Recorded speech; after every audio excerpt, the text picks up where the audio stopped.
Hey guys, it's Nick, aka the Win on Crisis YT, and this is a Call of Duty Modern Warfare 3 gameplay commentary, and I apologize for this video going up late. I know some of you guys, most of you guys will not get this in your sub box till the following day, but I've had some schoolwork I had to do today, things like that. School is more important than YouTube, it's just how it is, because, you know, I can't go to college, can't do things like that if I don't do good in school, so I think school is more important. Anyway, in this video, I wanted to talk about violence in video games resulting in kids growing up to be violent, and people doing crimes when they get older because of video games, or even currently as a teenager, as a child, doing things that are out of the ordinary because of video games. So I'm going to start off here, and I'm going to use the common example that's always used, Grand Theft Auto. I do not believe that violence in video games creates people growing up to be violent. And one of my main studies on this is Grand Theft Auto, right? I played Grand Theft Auto when I was 7 years old. That was the first time I played it. I seriously started playing it when I was 9 years old. Now, some people could say, wow, that's a terrible judgment by your parents by letting you play Grand Theft Auto at 9 years old. I don't really think that, because they knew that at 9 years old I was mature enough to be able to play Grand Theft Auto and recognize the difference between what's wrong and what's right. Realize that I shouldn't go out and kill people. I shouldn't go out and cuss out someone in public or go out and steal a car. They realized that I recognized that, and that I was mature enough, even at 9 years old, to know that that was wrong. So because of that, they were letting me play Grand Theft Auto and things like that, letting me play video games that have guns in them and things like that, because I was mature enough to realize that that kind of stuff, stealing cars, killing people, things like that, was not good to do in real life. You didn't want to do that. You get in trouble. You go to jail. You didn't want to do that kind of stuff. I knew that at 9 years old. So I was able to play these video games and have fun playing these video games, but not take them seriously. And really, that's what needs to be distinguished. It's the parent's job to distinguish whether or not a child is mature enough to play a violent video game. For example, Call of Duty. Many, many young people, 12, 11, even 10 years old, play Call of Duty, and their parents hopefully know that what this game is. That is a violent sort of game.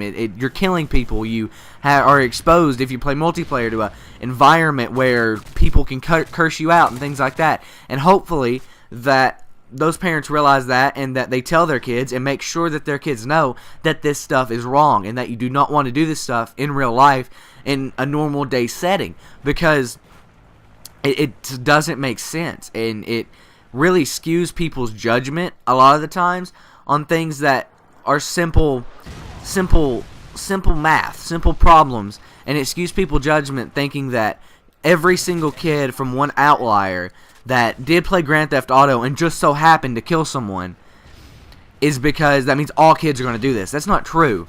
That one outlier doesn't mean anything. Really, we should be looking at the majority. The majority of kids play Grand Theft Auto and are fine, or play Call of Duty and turn out fine. And it's really a parent matter. If your child is mature enough to take this stuff and know it's not serious, then that's fine. If they're going to take this stuff seriously, if they're not mature enough, they're not open enough and things like that, then that's that. You don't want to let them play this video game. Same thing goes for movies. Don't judge a movie off the rated R rating, things like that. Judge a movie by what you think, if your child can handle it or not. If it's a horror movie, do you think your child's going to have nightmares about it, dream about it, things like that? If so, then they don't need to watch that movie. Same thing with video games. Do you think your child is going to try to take and do that in real life? Take that and do that stuff in school, curse in school, things like that. If so, don't let them play that video game. If you really want to crack down, make sure you test out every video game before you let your child have it. That way, you know what they're getting into, you know what they're going to be playing and things like that. And that way, you know how violent it is. Or look up a review online of this game. Don't look it up on YouTube. Look it up from somebody who isn't playing video games all day and things like that. Like when the new Grand Theft Auto comes out, I plan on doing a playthrough of it. And sure, I'm going to love that game to death, and people are going to be like, yada, yada, yada, it's a great game, and people are going to skew judgments of parents by saying it's a good game, and the next thing you know, they get it, and there's cursing in it, and there's killing in it, things like that, stealing cars and stuff. Parents need to play these games before they let their kids have them. That way they know. Also, the MSRB ratings. If a game is rated M on the back of a video game, it says what, violence, blood, language, sexual content, whatever it is on the back of a video game, it says that if it's rated M, and I think even if it's rated teen. So that in itself should show you, okay, this is what is on this game. I have kind of an idea what I'm going into here. Something else I wanted to use as an example. Most of the crime in America is committed by people from the ages of 20 to 40. Okay, that is when the average crime person is. That's how old they normally are, is 20 to 40, because after they're sloppy before that, and they're not smart enough to get away with it, and afterwards they're after 40 they start getting depressed, things like that. They're like, okay, I'm moving out of this business. I've been doing it too long. So the thing is, if you have that age range, those people would have been playing Mario, Atari games, Sega games, Nintendo games, where there was basically little to no true violence of the games we see today. But yet that is the majority of the crimes that happen are by that age range. So we're saying that Mario and Sega and all those consoles and those games, Tetris, Pong, I don't really know a lot of old games besides those. I really wasn't, that wasn't my generation. But Mega Man, things like that are teaching these people to go out and kill people and commit crime. I mean, I think that is horrendously sad, and really we'll know after this generation grows up. The generation that's grew up with Call of Duty, that's grew up with Grand Theft Auto, the true Grand Theft Auto 3 through Grand Theft Auto 4, and soon to be 5. We'll know if this generation, the crime rate extremely exceeds, because it's going to keep rising, because crime is money.